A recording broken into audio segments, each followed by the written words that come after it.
माना अंधेरा घना है पर दीप जलाना कहाँ मना है।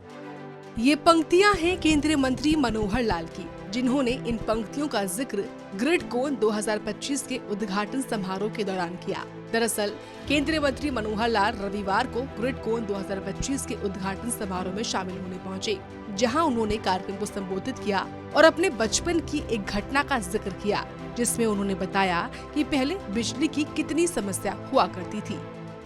When I was in 7th class in 1967, हमारे गांव में सबसे पहले और ये पावर का बल्ब जला था। अन्यथा उससे पहले तो बहुत सामान्य था कि मिट्टी के तेल के दीवे के साथ रात को बैठ के पढ़ते थे।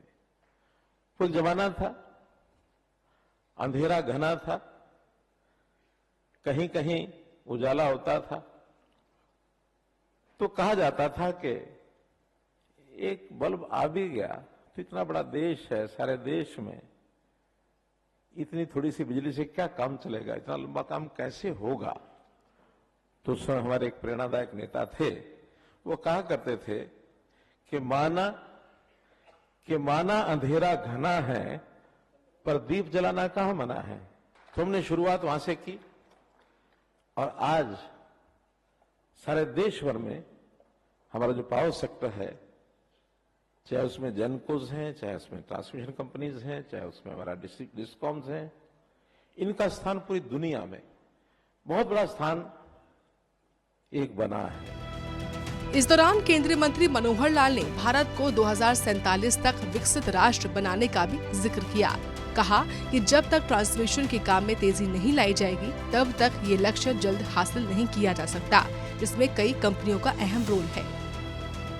उपयोगिता के लिए हमको ये सारा कुछ करना होता है, तो सब मिलकर के इस पावर यानी सिस्टम को आगे बढ़ा रहे हैं।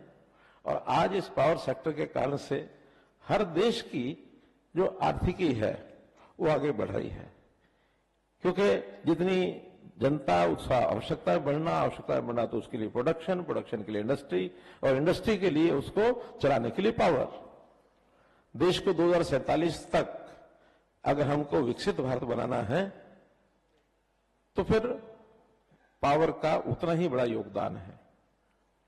अब पावर में चूंकि जेनकोज और डिस्कॉम्स ये दो रोल हैं, लेकिन दोनों अपने आप में काम नहीं कर सकते जब तक ट्रांसमिशन लाइंस को बिछाने वाली आप लोगों की फोर्स काम में नहीं आएगी। आपका बहुत महत्वपूर्ण रोल है। कार्यक्रम को संबोधित करते हुए मनोहर लाल ने लेह और लद्दाख का भी जिक्र किया और कहा कि पहले यहाँ बिजली की समस्या थी, जिसे अब दूर कर लिया गया है।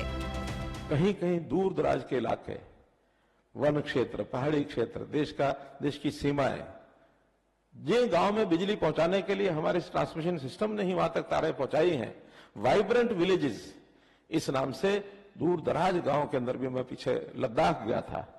तो लद्दाख आज से 10 साल पहले मैं गया तो वहां कोई लाइट नहीं होती थी। अब लद्दाख इतने दूर दराज का गांव है, लद्दाख का ही नहीं, एक जगह है लेक है, पोंगोंग लेक। अब पोंगोंग लेक बिल्कुल चाइना के और हिंदुस्तान के बॉर्डर पर है। उसकी आधा हिस्सा उसका चाइना में है, आधा हिस्सा भारत में है। वहां जो गांव है, उन गांव में 20 घर होंगे, लेकिन वहां भी लाइट इस बार उनको देखी, बड़ा प्रसन्नता हुई मन को। तब उन्होंने कहा कि हमारे यहां सीधी तार आती है। फिर दूर तक हमने जो लाइन बनाई है, तो मैं तो यही कहूंगा कि चलो पहुंचाएं ऊर्जा वहां जहां अभी भी अंधेरा है। बता दें कि इससे पहले मनोहर लाल दिल्ली के सीरी फोर्ट स्पोर्ट्स कॉम्प्लेक्स पहुंचे थे, जहां उन्होंने खेल टूर्नामेंट का उद्घाटन किया। इसके बाद उन्होंने मीडिया से भी बात की और खेल भावना से तनाव को दूर होने की बात कही। तो ऐसी टीमें आपस में मिलकर खेलती हैं। खेल भावना जो है अपने आप में हर व्यक्ति के लिए, चाहे वो व्यक्तिगत जीवन में कोई काम करता हो, विद्यार्थी हो, चाहे किसान हो, चाहे व्यापारी हो, चाहे उद्योगपति हो या कर्मचारी किसी विभाग के हैं, मिलकर के जब खेलते हैं तो उनके मन में खेल भावना से काम करने का एक स्वभाव ये बनता है।